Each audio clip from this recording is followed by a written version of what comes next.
প্রেমঘোর লিখেছেন নার্গিস সুলতানা রিপা। পর্ব সংখ্যা 25।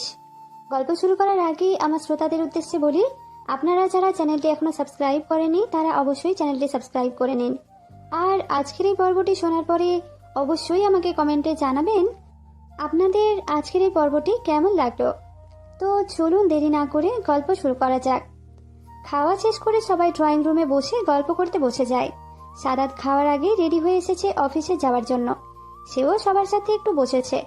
আরফান, তুমি কোথায় অ্যাডমিট হলে? প্রাপ্তি বলে, এই তো আপু, যশোর কডেট কলেজ। এত দূরে চলে গেলে? স্কুল কোনটা ছিল তোমার? স্কুল তো সিলেটেই ছিল, সিলেট কমার্স কলেজ। আমি একটা জিনিস বুঝি না, ভাবিদের আর আমাদের বাসার প্রত্যেকটা মানুষই বলতে গেলে কমার্স নিয়ে পড়েছে, শেষে সবাই ব্যবসায়ী। কেউ কি চাকরি করবে না? হ্যাঁ, সব ব্যবসা পাগল। প্রাপ্তির মা বলে, জব কার ভালো লাগে? নিজে ব্যবসা করো, অন্যকে জব দাও। তাছাড়া আমাদের দেশে প্রায় সবাই জব খোঁজে, বাট এটা আমাদের জন্য ক্ষতি বিনিয়োগ করা দরকার বেশি, তবেই না অর্থনৈতিক মানদণ্ড উচ্চমান হবে। আর দুবারিতেই গোড়া হচ্ছে বিনিয়োগ। তো তার জন্যই তো বাবা মা ভবিষ্যতের কথা ভেবে কমার্স নিয়েই পড়ায়।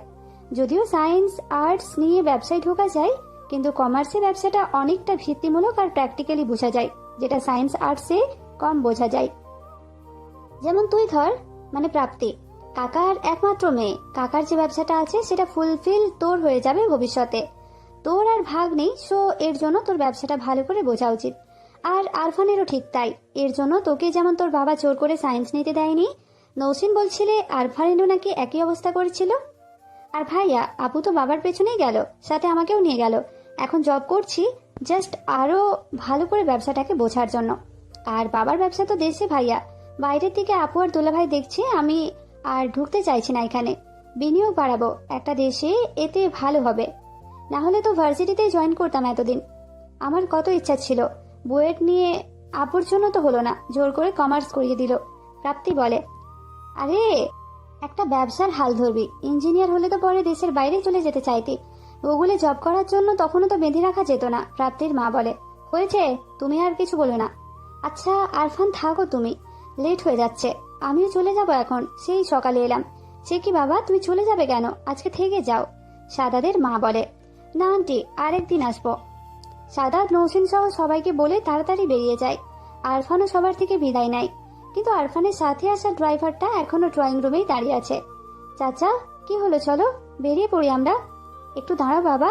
নৌসিনের দিকে তাকিয়ে আছেন উনি, মনে হয় নৌসিনকে কিছু বলবে। নৌসিন না খেয়াল করলেও অরূপের মা বিষয়টা খেয়াল করেছেন। উনি অনেক আগে থেকেই নৌসিনকে কিছু বলার চেষ্টা করছে, কিন্তু সবার সামনে পারছেন না। তাই ডক্টর রাবসা বুদ্ধি খাটিয়ে বলেন, আরফান তুমি 2 মিনিট বসো। চাচা একটু আসুন তো আমার সাথে নৌসিনের বইগুলোর জন্য, আর কিছু নৌসিন ওপরে আয়। নৌসিন আর ড্রাইভারকে আলাদা করে কথা বলার ব্যবস্থা করার জন্যই ডেকে নিয়ে গেল আর কি। রাবসা ওদের দুজনকে নৌসিনের রুমে নিয়ে গেল। কি হলো ভাবি, কি হয়েছে? আমার মনে হয় চাচা তোকে কিছু বলতে চাইছে। ঠিক বললাম চাচা? মানে আসলে একটু দরকার ছিল আর কি। কি বলো? উনি সবার সামনে বলতে পারছিল না, তাই রুমে নিয়ে আসলাম। তোরা কথা বল, আমি যাই। অরূপের মা চলে গেল। সিঁড়ি দিয়ে নামার সময় দেখে সাদাত বাসার ভেতরে ঢুকছে। কে রে তুই আবার? ভাবি, একটা ফাইল নেয়ার ছিল। ও ঠিক আছে। রাবসা ভেবেছেন ওদের কথা হয়তো শেষ, তাই সাদাতকে আর কিছু বলল না। ওইদিকে নৌসিনের রুমে, চাচা কি দরকার বলো? ছোট মা, ছোটবাবু তোমার এই টাকাটা দিতে কইছে। নৌসিন ভয় পায় সাদাতের কথা ভেবে। মনে মনে ভাবতে থাকে, সাদাত যদি জানতে পারে ভাইয়া হাত খরচের জন্য আমাকে টাকা দিয়েছে, আমাকে মেরেই ফেলবে। তবুও কোনো মতে থতমতিয়ে বলল, ভাইয়া? কই ভাইয়া? ভাইয়া তো কিছু বললো না। আমারও আগে কিছু কয় নাই। বাসা থাইকা বার হয়েছি, ফোন দিল অফিসের সামনে যাইতে। গেলাম, পরে এইটা দিয়া কইলো তোমারে দিতে, আর কইছে তোমার হাত খরচের জন্য। ও আচ্ছা, এইটাই সবার সামনে কেমনে দিতাম, তাই আর কি। তাইলে যাই মা, ভালো মতন থাইকো, ঠিকঠাক খাইও পড়ছি কেমন? নৌসিন অনেকটা অন্যমনস্ক হয়ে বলল, আচ্ছা চাচা, আসসালাম আলাইকুম। ড্রাইভার সালাম নিয়ে বেরিয়ে যাবে, তখনই দরজার সামনে সাদাতকে দেখতে পায়। জামাই বাবা, ছোট মারে নিয়ে যাইও, আসি। ড্রাইভারের মুখে সাদাতের নাম শুনেই নৌসিনের আত্মার পানি শুকিয়ে যায়। সাদাত নৌসিনের দিকে তাকিয়ে ড্রাইভারকে বলে, জি আসুন। ড্রাইভার চলে যাওয়ার পর সাদাত নৌসিনের কাছে আসে। নৌসিন কিছু বলার আগেই সাদাত বলে, হাত খরচের জন্য কত টাকা দিল ভাইয়া? নৌসিন বেশ ভালো করে বুঝতে পারছে সাদাতের মাথা গরম হয়ে গেছে, কিন্তু ও তো আর জানতো না ওর ভাই ওকে টাকা দিয়েছে। কি হলো বলো? ধমক দিয়ে। গুনিনি তো তুতলিয়ে নৌসিন বলে, আচ্ছা, বলেই সাদাত নৌসিনের হাত থেকে টাকার বান্ডেলটা নিয়ে একবার দেখেই আবার নৌসিনের হাতে ধরিয়ে দিয়ে বলে, 1,00,000 টাকা? বাহ। নৌসিন এতক্ষণ নিজের দিকে তাকিয়েছিল, এবার সাদাতের মুখের দিকে তাকালো। সাদাতের চোখ মুখ রাগে লাল হয়ে আছে। সাদাত, আমি সত্যিই জানতাম না যে ভাইয়া টাকা দিবে আমায়। আমি অফিসে যাচ্ছি, ফাইলটা বের করে দাও। আসলে আমি কি বলছি, ফাইলটা চাইলাম না, বের করো। সাদাতের ধমক শুনে নৌসিন সাদাতের রেখে যাওয়া ফাইলটা তার হাতে দেয়, আর সাদাত সেটা নিয়ে নৌসিনকে আর কিছু না বলে বেরিয়ে যেতে নিলে নৌসিন সামনে দাঁড়ায়, কাঁদো কাঁদো কণ্ঠে বলে, এই রাগ করো না প্লিজ, আমি জানতাম না তো, জানলে ভাইয়াকে না করে দিতাম। প্লিজ সাদাত, সরো, লেট হচ্ছে আমার।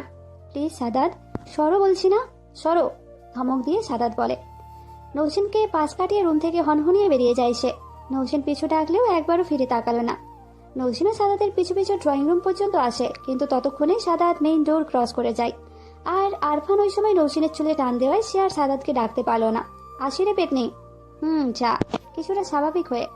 আরফান চলে যাওয়ার পর নৌসিনও নিজের রুমে চলে যায়। কি করবে কিচ্ছু বুঝতে পারছে না। মনে মনে কত উপায় খুঁজতে থাকে, বাট কোনো উপায় পায় না। ভাই আছে রাগই, আমি যদি বলি সাদাত টাকা দেওয়াতে রাগ করেছে তাহলে সে আরো বেশি রাগ দেখাবে। পারলে সাদাতকে উল্টো পাল্টাও বলবে, আর টাকাটা যদি আমি রেখে দিই তাহলে সাদাত রাগ করবে। থুর, কি ভাবছি, সাদাত আর কি রাগ করবে, অলরেডি রাগ করে ফেলেছে। আল্লাহই জানে আমার কপালে আজ কি আছে। অফিস থেকে এসে সাদাত আমায় শিওর মেরে ফেলবে। ও আল্লাহ, হেল্প মি প্লিজ। এসব ভাবতে ভাবতে নৌসিনের মাথা ধরে যায়, আর তাই সব চিন্তা বাদ দিয়ে ঘুমানোর জন্য শুয়ে পড়ে। যা হওয়ার হবে, আগে ঘুমাবো আমি। আল্লাহ তুমি ভরসা আমার। আসরের আজান ভেসে আসছে চারপাশ থেকে। ঢাকা শহরে এমনই হয়, চারপাশে মসজিদ থাকে তো আজানের সময় হলে পর পর একটা আজানের ধ্বনি শোনাই যায়। রহমতের ধ্বনি এই শহরে কম হলেও আজানের সময়টাতে বেশ ভালোই পাওয়া যায়। এই মধুর ধ্বনিতে ঘুম ভাঙে নৌসিনের। বারবার সাদাতের রাগী মুখটা ভেসে উঠছে, মনে হচ্ছে টাকাটাকে রাস্তায় ফেলে দিয়ে আসি। কিন্তু নৌসিন ওর বাবার কাছ থেকে শিখেছে টাকা নষ্ট করতে হয় না তো। টাকা একটা বিশেষ রহমত, আল্লাহ সবাইকেই রহমত দান করেন না, তাই এর সুষ্ঠু ব্যবহার করা দরকার। কিন্তু সে এখন কি করবে? সেদিন বাবা হাত খরচের টাকা দিয়েছিল শুনে রাগ করেছিল, বাট সেটা তো কম টাকা ছিল, আজ বিয়ের 2 দিন আগে দেওয়া হয়েছিল। কিন্তু আজ ভাইয়া তো 1,00,000 টাকা দিল, তাও আবার এটাও সাদাত শুনে ফেলেছে যে টাকাটা আমার হাত খরচের জন্য দেওয়া হয়েছে। এখন নৌসিনের নিজের ভাইয়ের উপরই রাগ হচ্ছে, কারণ সে তো জানে নৌসিন টাকা পয়সা বেশি খরচ করে না। ওর স্টাডি আর টুকটাক কিছু জিনিস লাগলে সেটা সাদাতকে বলতো, আর না হলে ওদেরই ফোন করতো। তাই বলে তার আগেই শুধু শুধু টাকা পাঠানোর কি দরকার ছিল? অসহ্য। নৌসিন আর কিছু ভাবতে পারছে না। এই রাগী সাদাতটা কখন বাসায় ফিরবে কে জানে। নৌসিন বারান্দায় গিয়ে দাঁড়ায়। প্রকৃতি ওর খুব ভালো লাগে। ওর বাড়িতে সব আর্টিফিশিয়াল সবুজ দেখতে হতো, শুধু বারান্দার সামনে গাছ আর লতিকাগুলো আসল ছিল। কিন্তু সাদাদের বারান্দার গাছ বলতে টবে 3টা ফুল মাত্র, কিন্তু এদের বাড়িতে বিশাল একটা বাগান আছে, যেটা নৌসিনের সব থেকে বেশি ভালো লাগে। আর সেটা সাদাদের বারান্দা থেকে খুব সুন্দরভাবে দেখা যায়। নৌসিন বেশ খানিকটা সময় বারান্দা থেকে বাগান দেখছে, কিন্তু তবুও আজ যেন শান্তি পাচ্ছে না। মনের ভেতর কেমন একটা ভয় কাজ করছে। তাই নিজেকে স্বাভাবিক করার জন্য প্রাপ্তির রুমে চলে যায়। প্রাপ্তি অনেক ফ্রেন্ডলি একটা মেয়ে, নৌসিনের কাছাকাছি বয়স না, তবে 18 হতে 3-4 মাস বাকি, আর নৌসিনের 2 মাস আগে 22 পূরণ হলো। তো বলতে গেলে নৌসিনের সবচেয়ে কাছের বয়সী মানুষ হচ্ছে প্রাপ্তি, তাই বন্ধুত্বটা দুজনের বেশ ভালোই জমেছে। আপনারা কি ভাবছেন রিদি সাদাদের কথা? ওরা সেম এজের, দুজনেরই 29, আর ওদের বার্থডে একজনের 14 ফেব্রুয়ারি, সাদাদের আগে। এর জন্য সাদাতকে বন্ধু মহলে অনেক খেপানো হতো। ভালোবাসা দিবসে জন্ম, আর রিদির 17 ফেব্রুয়ারি। সাল একটাই দুজনের। ওরা তো নৌসিনের অনেক বড়। নৌসিন প্রাপ্তির রুমে ঢুকে দেখে প্রাপ্তি পড়ছে, তবু জিজ্ঞাসা করে, কি করছো? এই তো ভাবি পড়ছিলাম। বসো না ভাবি। হ্যাঁ বসছি, একা একা ভালো লাগছিল না, তাই তোমার কাছে এলাম। খুব ভালো করেছো। আমিও ভাবলাম এটা শেষ করে তোমার রুমে যাব, আর দেখো তুমিই এসে পড়লে। দুজনে অনেক খেজুরে গল্প করছে আর হাসাহাসি করছে। হঠাৎ নৌসিনের চোখ যায় প্রাপ্তির ফোনের দিকে, আর মনটা বারবার সাদাতের কণ্ঠটা শুনতে চাইছে। তাই সবকিছু ফেলে রেখে প্রাপ্তিকেই বলেই ফেললো, তোমার ফোনটা একটু দিবে? ও মা, এটা আবার বলতে হয় নাকি? নাও। থ্যাঙ্কস। আসলে তোমার ভাইয়ার সাথে একটু কথা বলতাম, ব্যালেন্স আছে তো? প্রাপ্তি মুচকি হেসে বলে, না তো। আচ্ছা তুমি পড়ো, আমি রিকোয়েস্ট কল দিচ্ছি, তোমার ভাইয়াই ব্যাক করবে। প্রাপ্তি মিষ্টি একটা হাসি দিয়ে বলে, ওকে ভাবি। নৌসিন ফোনটা নিয়ে প্রাপ্তির রুমের বারান্দায় চলে যায়। সাদাতকে পরপর 2টো রিকোয়েস্ট কল দিল, তারপরেই সাদাত কল ব্যাক করে। নৌসিন ফোন ধরে কিছু বলার আগে উপাস থেকে সাদাত ধমক দিয়ে বলতে শুরু করে, কি হয়েছে? বারবার কল কেন করছিস? কি লাগবে বল। হ্যালো, কথা বলছিস না কেন? হ্যালো প্রাপ্তি। নৌসেন ভয়ে ভয়ে বলল, প্রাপ্তি না আমি। ও, বলো কোনো দরকার? না। তাহলে এমনি ফোন দেওয়া যায় না বুঝি? আমি অফিসে, সেটা মনে আছে তোমার? এমন করে কেন বলছো? খারাপ লাগছিল তাই কল করলাম। সরি, বুঝতে পারিনি ডিস্টার্ব হবে। আবার কিসে সরি? ধমক দিয়ে বলে, আমার ভালো লাগছে না। কখন আসবে? রাত হবে, তুমি কিছু খেয়ে পড়তে বসো। নৌসিন একটু ঘাবড়ে যায়, বেশ ভালো করে বুঝতে পারে সাদাত খুব রেগে আছে। আর রাতে কেন? আগে আসবে, বললাম না আমার ভালো লাগছে না। কাজ আছে, শেষ হলেই চলে আসবো। এখন ফোনটা রাখো তো। শোনো। কি? I love you. I know. রাখছি বলি সাদাত নৌসিনকে আর কিছু বলার সুযোগ না দিয়ে ফোনটা কেটে দিল। নৌসিনের খুব কান্না পাচ্ছে। সাদাত এভাবে ফোনটা রেখে দিল। কথাটার রিপ্লাই দিলে কি খুব কষ্ট হয়ে যেত?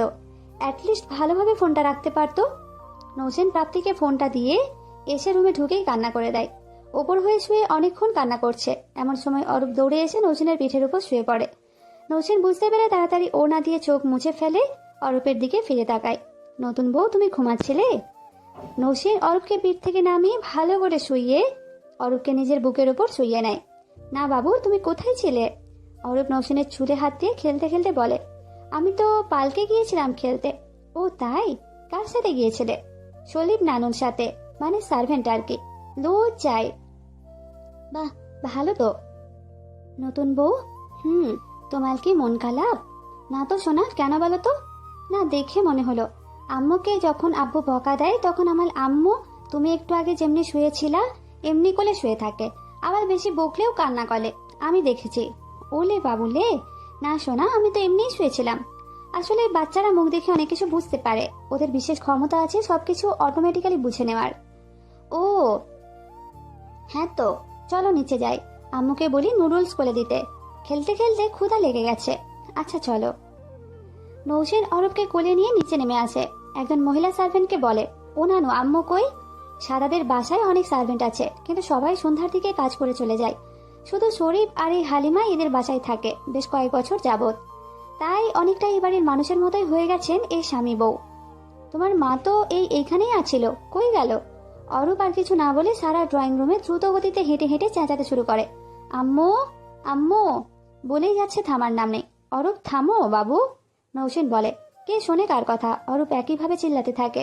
ওর মা তাড়াতাড়ি সিঁড়ি দিয়ে নামছে আর বলছে, এই ছেলে, কি হয়েছে তোমার? এভাবে বাড়ি মাথায় করছো কেন? অরূপ বিশাল একটা হাসি দিয়ে ওর মায়ের কাছে গিয়ে মায়ের আঙুল ধরে মুখ ওপরের দিকে করে ওর মায়ের মুখের দিকে তাকিয়ে আছে। এমন মিষ্টি হাসি আর চাহনি দেখে ওর মায়ের সব রাগ মাটি হয়ে গেল।